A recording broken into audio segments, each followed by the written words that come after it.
तो भाई मेरे को हेयर ट्रांसप्लांट कराए आज 2 महीने पूरे हो चुके हैं। और मैं आज आपको बताने जा रहा हूँ डिफरेंस FUE, FUT और DHI के बीच में कि कौन सी टेक्निक सबसे अच्छी है, कौन सी टेक्निक जो लेटेस्ट है और कौन सी टेक्निक से आज की जनरेशन में आपको हेयर ट्रांसप्लांट कराना चाहिए और इसके नुकसान क्या है, इसके फायदे क्या है, मैं आपको सारी चीज़ बता देता हूँ।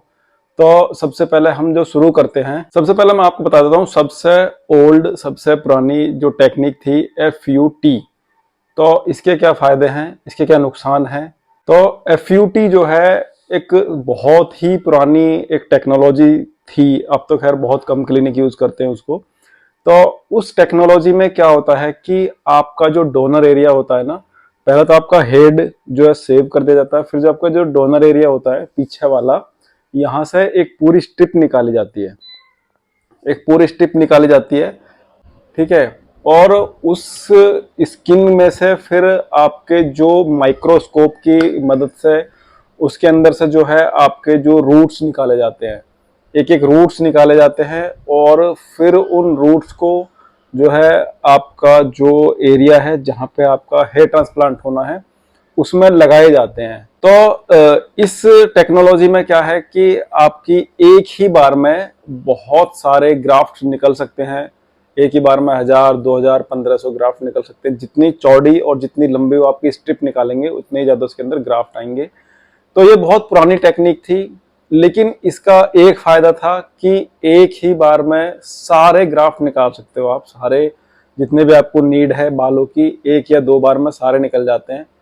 लेकिन उसमें प्रॉब्लम ये होती है कि आपकी जब वो एरिया जहां से स्ट्रिप निकाली गई है, जहां से ग्राफ निकाले गई है, पूरी जो लाइन निकाली गई है, उस जगह पर कभी भी दोबारा हेयर नहीं आते हैं, कभी भी बाल नहीं आते हैं। वो बिल्कुल एक प्लेन सरफेस जैसे यहाँ पे होता है वैसा ही हो जाता है। तो अगर आप लंबे बाल रखते हो, खूब लंबे लंबे, तो वो एरिया ढक जाएगा आपका। लेकिन अगर आप छोटे बाल रखते हो, जैसे कि आजकल लोग रखते हैं, तो वो एरिया कभी नहीं ढकेगा और बहुत ही गंदा दिखाई देगा। दूसरी बात ये कि इसको हेयर ट्रांसप्लांट जब ये होता था तो इसमें 2-3 दिन से भी ज़्यादा का टाइम लगता था और ये थोड़ा सा महंगा भी होता था, क्योंकि उस टाइम पे यही एक टेक्निक थी। तो उस टाइम पे यही एक जो है टेक्निक लोग यूज़ करते थे हेयर ट्रांसप्लांट के लिए। आप अगर देखोगे अब से 15-16 साल पहले के जो लोग थे जिन्होंने ट्रांसप्लांट कराया होगा, उनके पीछे एक स्ट्रिप नज़र आएगी आपको, एकदम प्लेन सरफेस नज़र आएगा। तो वो इसी चीज़ का होता है। इसके ये भी नुकसान है कि आप जब तक वो स्ट्रिप, जो पूरा स्पेस है आपका जहाँ से वो निकाली गई है, जब तक वो पूरी तरह से ठीक नहीं हो जाता है तब तक आप बिल्कुल अनकंफर्टेबल फील करोगे। ना ढंग से सो सकते हो, ना कहीं पे आप अपना सिर टच कर सकते हो। तो ये इसके कुछ नुकसान थे और इसको ठीक होने में भी काफ़ी टाइम लगता था। मतलब ये है कि अगर आपको कहीं ऑफिस जाना है, अपने काम पे जाना है, तो आपको 15-20 दिन से ज़्यादा का टाइम चाहिए, क्योंकि वो पूरा एक जख्म हो जाता है। उसको भरने के बाद ही आप कहीं जा सकते हो।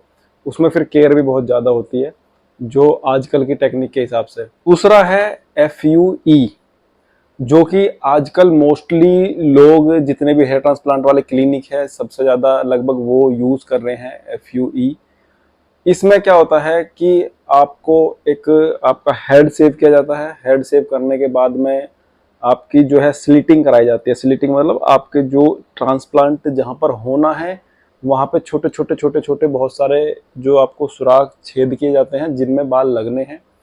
और उसके बाद क्या होता है कि जो आपका डोनर एरिया है, यहाँ से जो आपके जो हेयर निकाले जाते हैं उनको एक स्पेशल पंचिंग टूल बोलते हैं, उससे उसके थ्रू निकाले जाते हैं। और फिर जो है वो आपके जितने, जैसे मान लो 1000 निकल गए हैं, तो वो 1000 को इम्प्लांट हैंड टू हैंड कर सकते हैं। और जो आपका डोनर एरिया है उसमें भी ज़्यादा कुछ प्रॉब्लम नहीं आ गई। छोटे छोटे बस उसमें छोटे छोटे सुराख होंगे, वो भी 2 से 3 दिन के अंदर बिल्कुल ख़त्म हो जाएंगे। और ये बहुत ही सेफ प्रोसेस है, इसमें कोई नुकसान वाली बात नहीं है।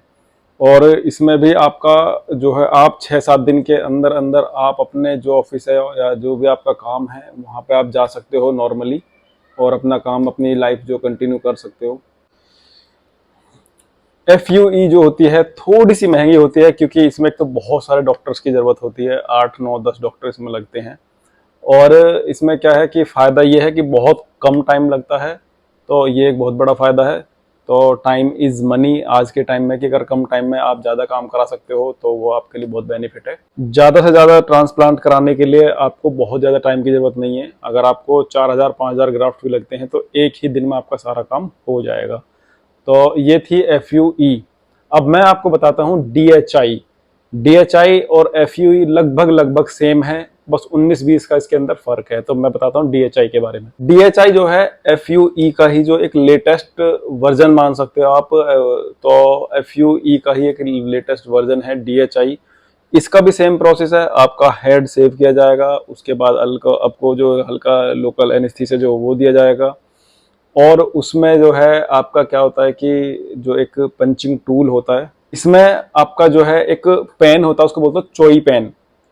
चोई पेन होता है, उसकी हेल्प से, और फिर उनको जो है उस स्पेशल पेन के अंदर से निकालने के बाद में जो है आपका जो ट्रांसप्लांट वाला एरिया है जहां पे आपके बाल लगने हैं वहां पर वो इम्प्लांट किए जाएंगे। चोई पेन जो होता है उसका सबसे बेस्ट जो यूज है वो ये है कि एक तो जो आपका स्प्लिटिंग एरिया है जहां पर आपको बाल लगने हैं, अगर वहां पर इतना गड्ढा है तो उस चोई पेन की हेल्प से उसमें पूरे उस गड्ढे तक बाल जा सकते हैं, आपको उस होल तक बाल जा सकता है।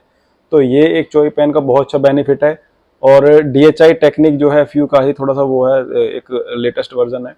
तो इसमें क्या होता है कि अगर आपका पूरा तरीके से बाल अगर सेट हो जाएगा तो उसमें क्या है कि जो एक आपने देखा होगा बहुत से लोगों के सिर में हल्का बबल बन जाता है, तो वो आपका नहीं होता है इसमें। और इसमें क्या होता है कि जो आपका डोनर एरिया है बहुत जल्दी हील हो जाता है, जैसे कि मैंने कराया था। तो सेम ही है वैसे FUE DHI। तो जैसे मैंने कराया था 3 दिन में मेरा डोनर एरिया बिल्कुल साफ हो गया था, बिल्कुल कोई दिक्कत नहीं थी उसमें, मैं आराम से कंफर्टेबली सो सकता था। फायदा यह है कि इसमें एक तो बहुत जल्दी रिकवरी होती है, दूसरा इसमें पेन बिल्कुल नहीं होता है, तीसरा इसमें आपको जो है आप अपने जो भी तुम्हारा काम है वहाँ पर आप एकदम टाइमली जा सकते हो 6-7 दिन 8 दिन के बाद से। और अगर आप छोटे छोटे बाल भी रखते हो तो भी आपको कोई बता नहीं सकता कि आपने ट्रांसप्लांट कराया है और यहाँ से बाल निकाले गए हैं। तो ये इसका एक फ़ायदा है। का ये फ़ायदा भी है कि आपका जो सर्जन है उसके पास आपका पूरा कंट्रोल होता है कि कैसे बाल कहाँ लगाने हैं, कहाँ से आपको पतले बाल लगाने हैं, कहाँ मोटे बाल लगाने हैं। जैसे कि आपने नोटिस किया होगा यहाँ के बाल जो होते हैं वो थोड़े पतले होते हैं, यहाँ के बाल थोड़े मोटे होते हैं, तो उस हिसाब से भी वो अपना सेट कर सकते हैं कि कहाँ पे कैसे बाल लगाने हैं। होप करता हूँ आप ये चीज़ समझ गए होंगे कि क्या डिफरेंस है FUT FUE और DHI के बीच में। और जिस भी भाई को हेयर ट्रांसप्लांट करवाना हो वो मेरे से मैसेज कर सकता है, DM कर सकता है, मुझे इंस्टाग्राम पर फॉलो कर सकता है भाई। आपको स्क्रीन पे आपको QR कोड दिख जाएगा, आप इससे जो मेरे को इंस्टाग्राम पर फॉलो कर सकते हैं, क्योंकि इंस्टाग्राम पर मेरी शॉर्ट्स वीडियो बहुत ज़्यादा आती हैं, आपको सारी नॉलेज मिल जाएगी। और मेरे चैनल को सब्सक्राइब कर लेना। ठीक है, मिलते हैं फिर अगली वीडियो में। धन्यवाद।